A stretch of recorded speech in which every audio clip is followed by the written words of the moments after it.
হে প্রভু শ্রী হরি, তোমার কি যে অপার মহিমা।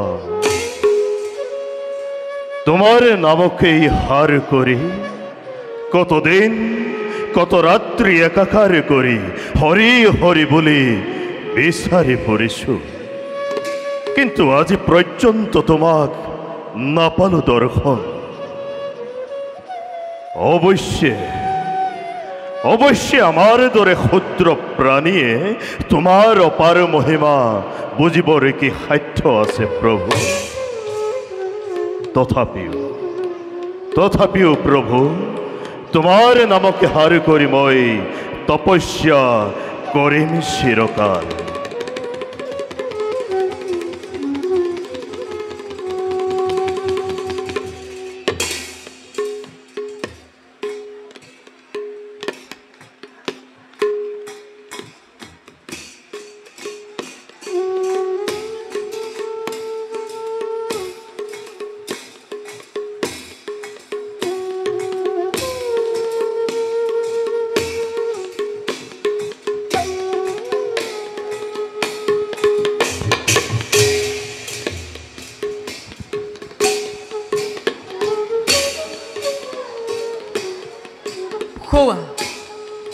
সুদূৰত সুখদেৱ তপস্যাত মগ্ন।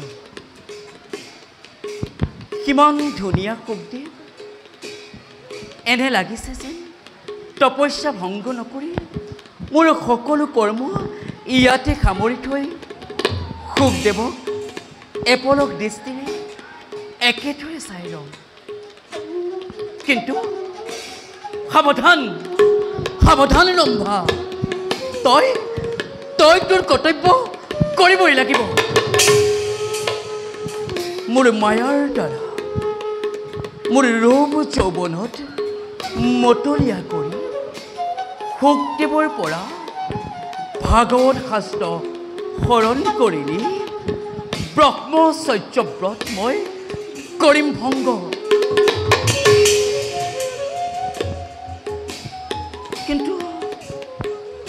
কিন্তু কেনেকৈ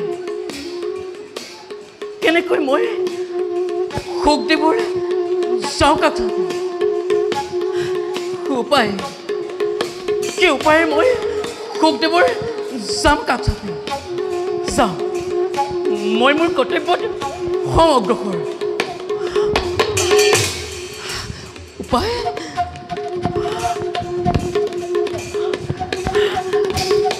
ৰক্ষা কৰা কোন আছে মোক ৰক্ষা কৰা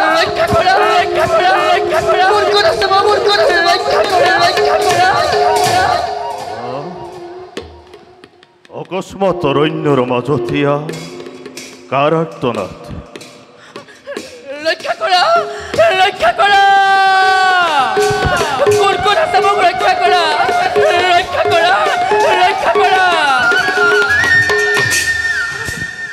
অতৈপ্য অৰণ্যৰ মাজত অবলাত কোনোবাই কৰিছে অত্যাচাৰ। যেই নহওক বিপদত আত্মজনক সহায় কৰাটো আমাৰ প্ৰধান কৰ্তব্য। ভয় নাই দেৱী, আমি এই তোমাক কৰিম সহায়। ভয় নাই দেৱী।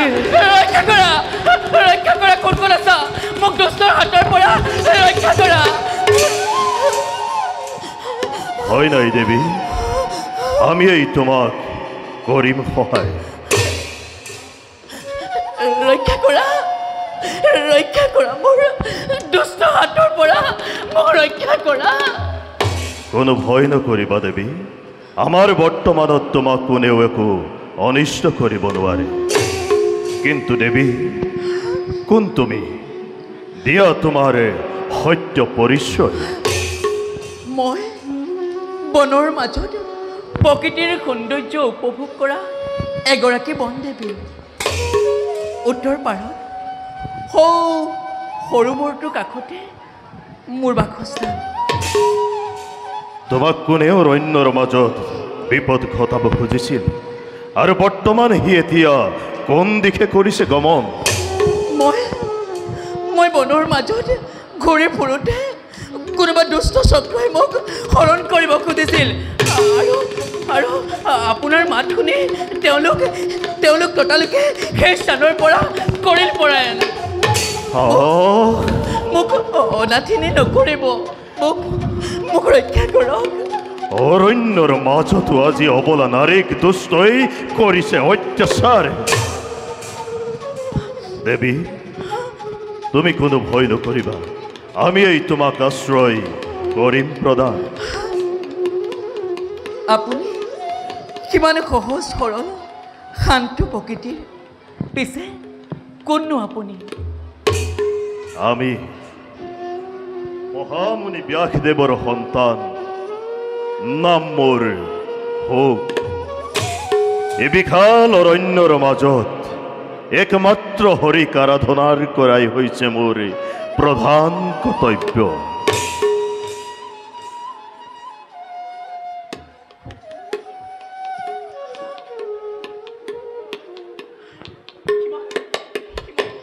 সুন্দৰ তেওঁ নাই নাই চলে বোলে কিম্বা কুকুল কৰি গ'লেও সুকমুনিৰ পৰা ভাগৰ শাস্ত্ৰ হৰণ কৰি কলিৰ প্ৰভুত্ব মই কৰিম বিস্তাৰ। মই মোৰ কাৰ্য সিদ্ধি কৰিবই লাগিব। মই মোৰ কাৰ্য সিদ্ধি কৰিবই লাগিব। কি ভাবিছা দেৱী?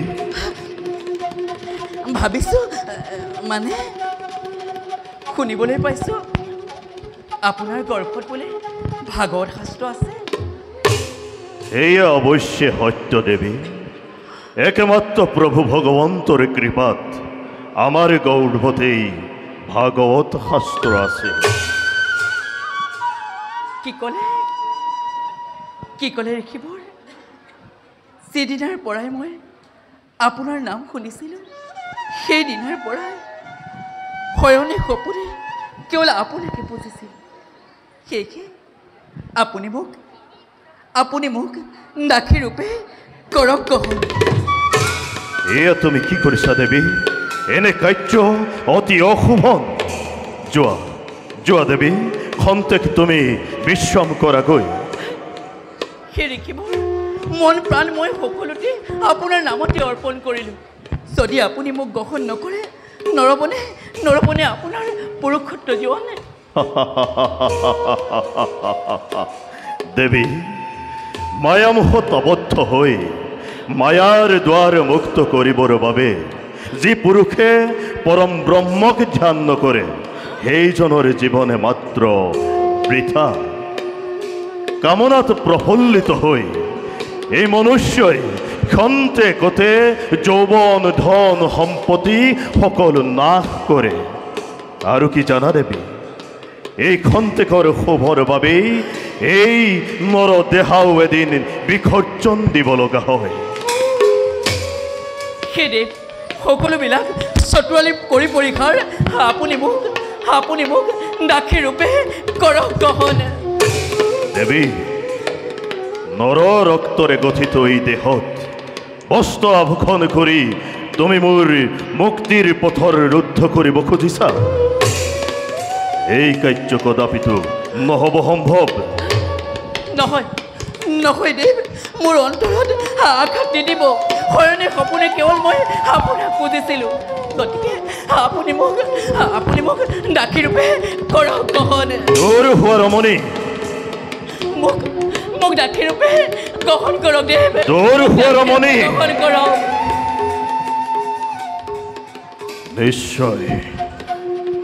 নিশ্চয় জানিব পাৰিছো বন দেৱী, তুমি নোহোৱা কদাপি। খন্তেক অপেক্ষা কৰা, ধ্যান কৰি জানিলম মই তোমাৰ প্ৰকৃত পৰিচয়।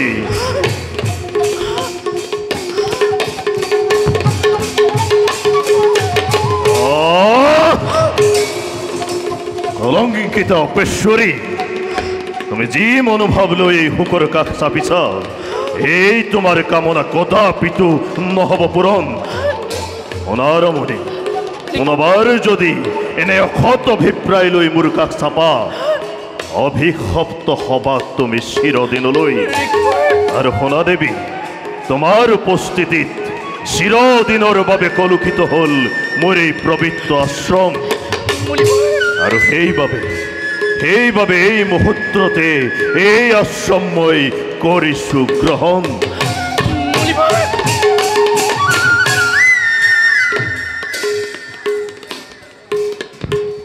মোৰ ৰূপ সৌন্দৰ্য সুকমুনিৰ মন বিচলিত কৰিব নোৱাৰিম। ধন্য ধন্য সুকমুনি, ধন্য তোমাৰ ব্ৰহ্মচৰ্য ব্ৰত। এবাৰ ব্যৰ্থ হ'লোঁ বুলি পুনৰ মোৰ মায়াৰ জালেৰে সুকমুনিক প্ৰেমত আসক্ত কৰি সুকমুনিৰ পৰা ভাগৰ শাস্ত্ৰ কৰিম সৰহ। চাওঁ এইবাৰ এক নতুন কৌশল ৰচনা কৰোঁগৈ।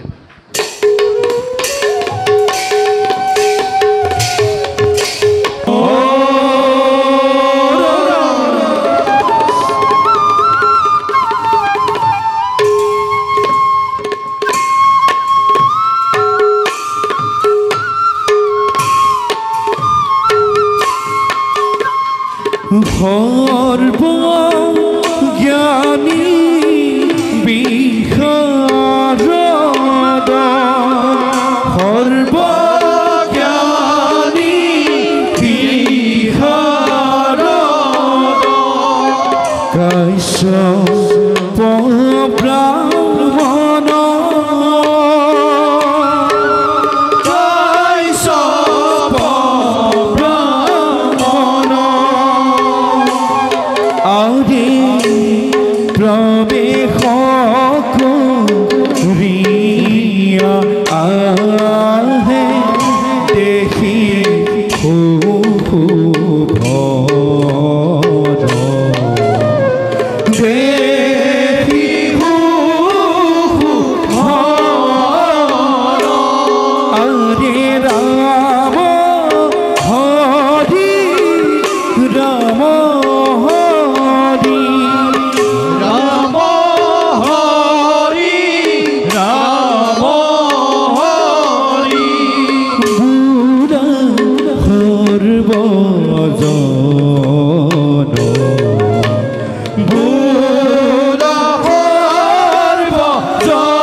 এনেদৰে নহ'ব। মই গম পাই গ'লোঁ এনেদৰে নহ'ব। এনেদৰে আৰু কিমান কষ্ট ভোগ কৰিম হয়নে?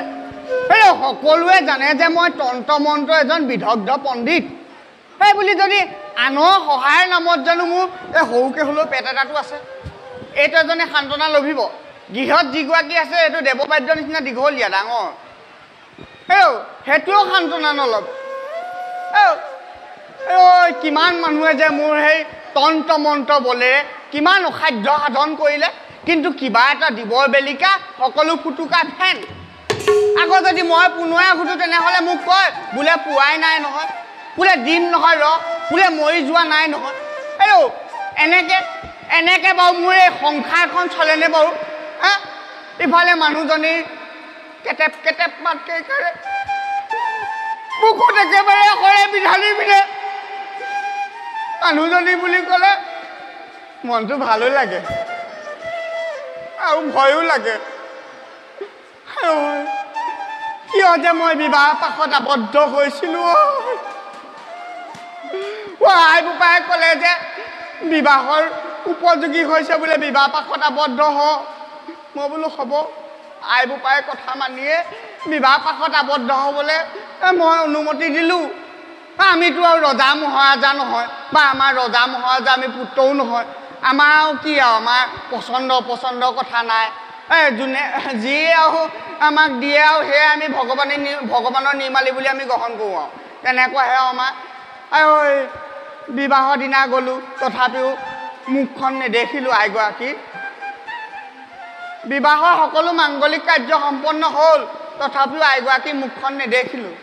আমাৰ বিবাহৰ পাছত আকৌ সেই মুখ চোৱা পৰ্ব এটা থাকে নহয়, সেইদিনাখন আৰু গ'লোঁ আৰু আইগৰাকী সেইদিনাখনহে মুখখন চাম বুলি আৰু এই সন্ধিয়া বেলিকা কথা কোঠালিলৈ সোমাই গৈছোঁ মই আকৌ আইগৰাকীক মাতিছোঁ মই বোলো আইগৰাকী আছানে আইগৰাকী আছোঁ বুলি কৈছে কিন্তু মই নাই দেখা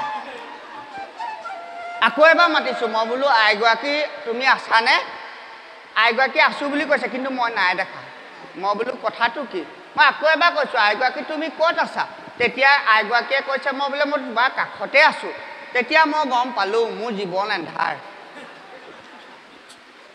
তাৰপিছত মই বোলো হাঁহি এটা মাৰি দিয়াচোন হাঁহিটো যেতিয়া মাৰি দিছে দাঁতকেইটা চেলেককৈ মাৰিছে মই তেতিয়া অনুমান কৰিব পাৰিছোঁ আইগৰাকী আছে বৰণটো মই ক'লোঁ নহয় অমাৱস্যাৰ উদাহৰণ মোৰ আইগৰাকীৰ বৰণ এঙাৰ টুকুৰা চালেও বেলেগ একো চাব নালাগে আৰু আমাৰ সিদ্ধ সিজোৱা চৰুটো উভতাই দি তাত চুলি কেইডালমান লগাই দিলে যিটো আকৃতি ল'ব মোৰ আইগৰাকী বৰণো একেই আৰু তেনেকুৱাই তথাপিও মই ইমান অনাবৃষ্টিৰ দিনতো মই খালী পেটে থাকিবলৈ দিয়া নাই একোই এফাল ল'ৰা ছোৱালী দিছোঁ মই থাক বুলি ক'লে এনেই থাকিবলৈ দিব নোৱাৰি নহয় একোই এফাল ল'ৰা ছোৱালী দিছোঁ একোইটো সকলোৱে বুজি পাইছে এফালটো চাগে বুজি পোৱা নাই এফালটো মানে আহো আহো হৈ আছে আৰু সম্পূৰ্ণ হ'ব বাৰু ঈশ্বৰৰ আশীৰ্বাদ থাকিলে বাৰু যি নহওক আৰু সেইজনীয়ে ল'ৰা ছোৱালী সোপাও দিছোঁ তথাপিও খাওঁ খাওঁকৈ ৰুদ্ৰমূৰ্তি ধৰিয়ে থাকে সেইদিনাখন খাবলৈ নাপায় মোক মাৰিলেহেঁতেন প্ৰথমতে মই ৰক্ষা পৰিছোঁ এইটো দেখাই যদি তাই মোক গাৰ ওপৰত উঠি দিয়ে তেনেহ'লে মোৰ কি হ'ব বাৰু পিছে মই এতিয়া ইয়াত পলম কৰি থাকিলে নহ'ব সেইজনীয়ে যদি খাবলৈ নাপায় যদি মোক কেনেবাকৈ বিচাৰি সি ইয়াত পায়হি মোৰ কি হ'ব ঠিকনা নাই যাওঁ সেইজনীকে কিবা অকণমান খুৱাই বুৱাই শান্ত কৰোঁগৈ সেইজনী গৈছোঁ মই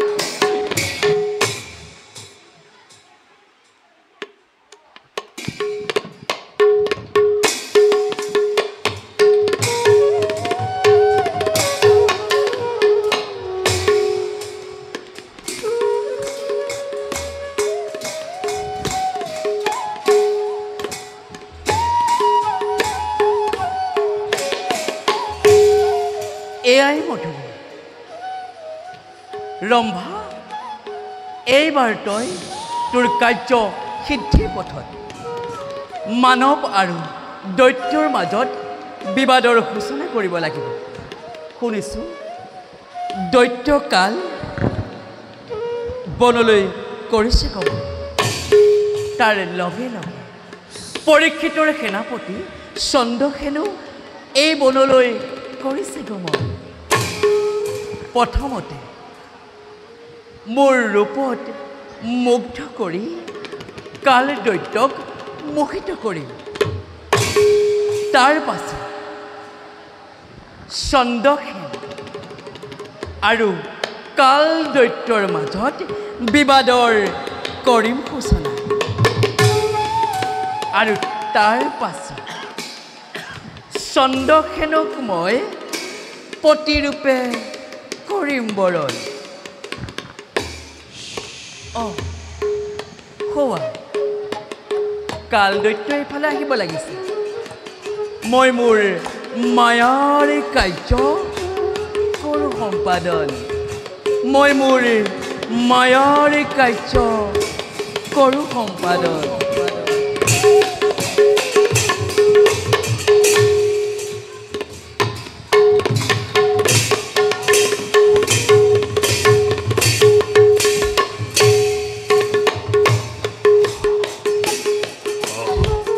মধুবন পূৰ্বতকেও অধিক ফলে ফুলে যথেষ্টকৰ হৈ উঠিছে এই বাৰ্তা দাদাই শুনিলে মনত শান্তি লাভ কৰিব যাও আৰু কিছু দূৰ মই কৰোঁ অন্বেষণ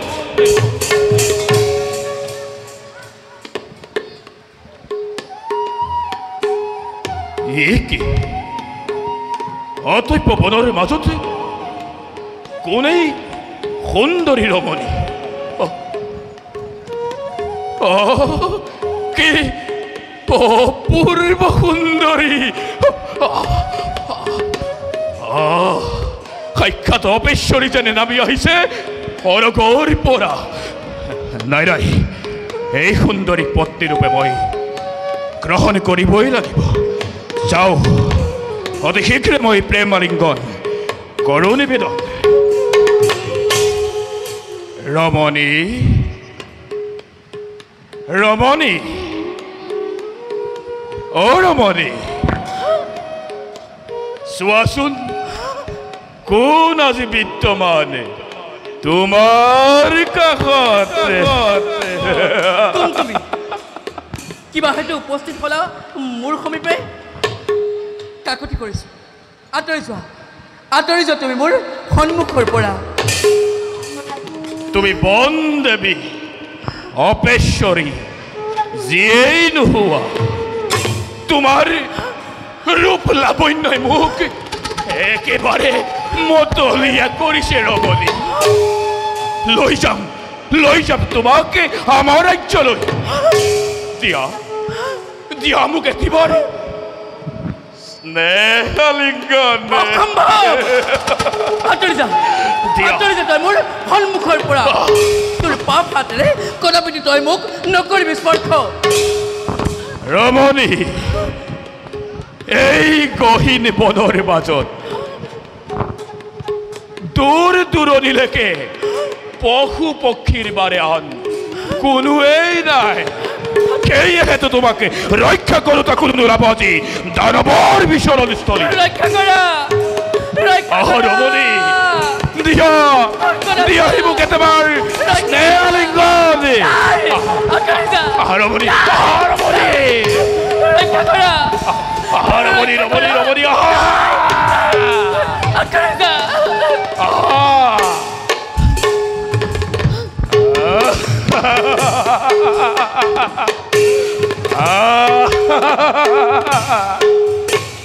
আরে আহা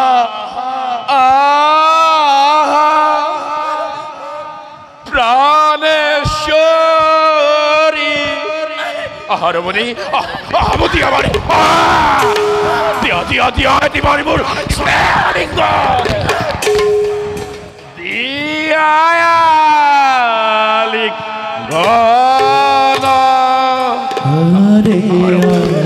রমণী প্রাণেশ্বরী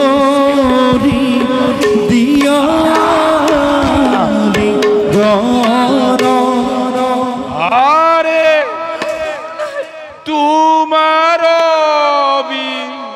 হনে মূর রমণী নরহে জীবন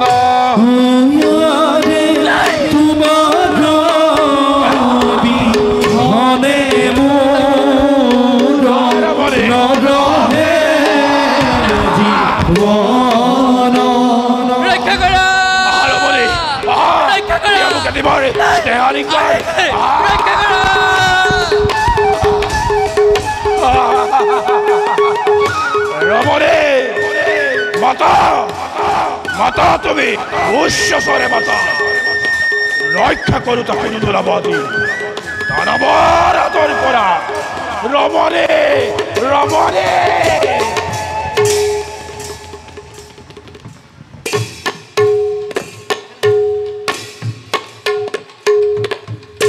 মৃগয়াৰ সেইটো চলে চন্দ্ৰশেদয় আৰে জন্মে জয়ৰ সংগে চলে দেখা সৰ্বজন আৰে জন্ম জয়ৰ সংগে চলে দেখা সৰ্বজন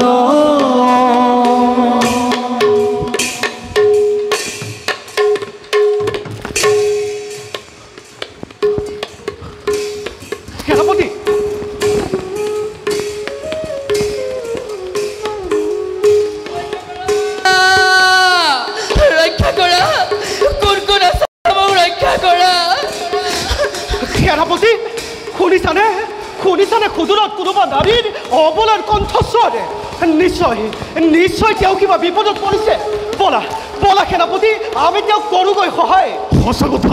সঁচা কথা কুমাৰ, কোনোবা ৰমণী এই দুৰ্ঘৰ অৰণ্যৰ মাজত পৰিছে বিপদত। ৰথ আগুৱাই নিয়া কুমাৰ, এতিয়াই উদ্ধাৰ কৰোঁ সেই ৰমণীক। বলা। ৰক্ষা কৰা, ৰক্ষা কৰা। নাই নাই নাই, ৰক্ষা কৰা, ৰক্ষা কৰা। সাৱধান দৈত্য, মই জীৱিত থকা অৱস্থাত নোৱাৰো বলাব তোৰ বিকাশ অভিপ্ৰায়। এই কালৰ সন্মুখত কিয় জ্বলন্ত অগ্নিত জাপ দিবলৈ আহিছ? মুহূৰ্ততে চাৰখাৰ হবি কালৰ প্ৰভাৱত। হস্তিনাৰ নাম মোৰ চন্দ্ৰসেন। মই জীয়াই থকা অৱস্থাত নোৱাৰো বলাব তোৰ বিকাশ অভিপ্ৰায়। নিজ ৰক্ত প্ৰদানী হলেও উদ্ধাৰ কৰিম মই এই ৰমণীক।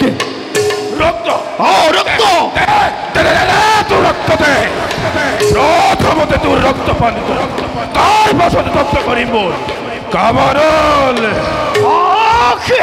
অসহ্য নিৰ্লজ্জ বৰ্বৰ, আমাৰ সাক্ষাৎতে কৰ তই এনে অসভ্য আচৰণ।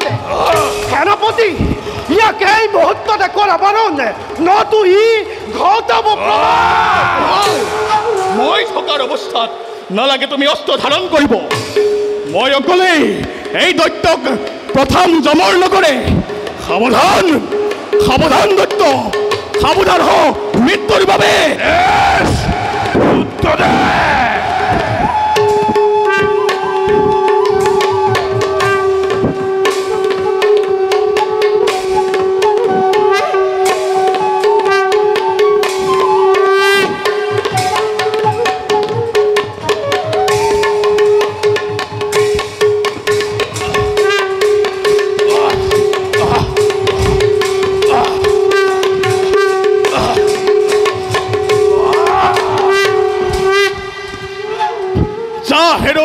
কাপুৰুষ দৈত্য, এই গণ শকতি লৈ যুদ্ধ কৰ চন্দ্ৰসেনৰ লগত।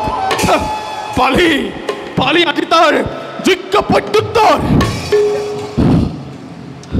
ৰমণী, এতিয়া তুমি বিপদমুক্ত। যোৱা তুমি স্বস্থানে আনন্দৰে কৰাগৈ বাস। কোন আপুনি? কৰিলে কি উদ্ধাৰ মোক বিপদ কালত? জানে দে, সেই বনত মই নহওঁ বিপদমুক্ত। দয়া কৰি মোক পত্নীৰূপে কৰক গ্ৰহণ।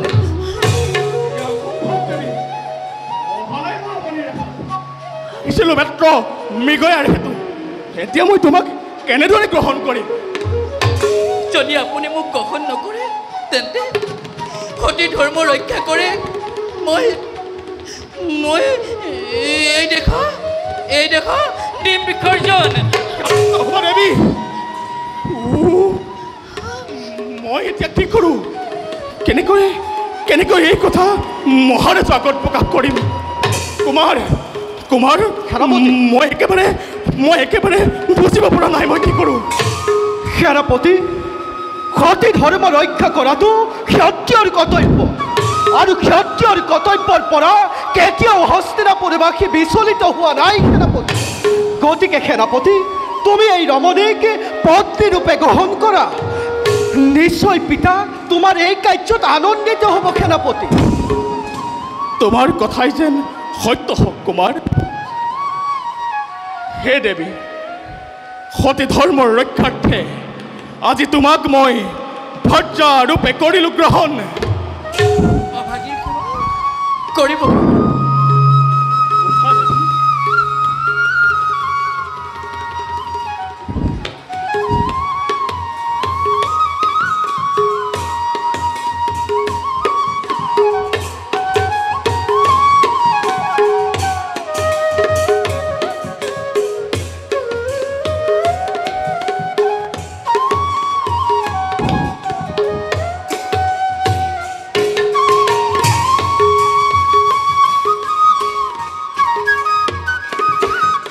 সেনাপতি,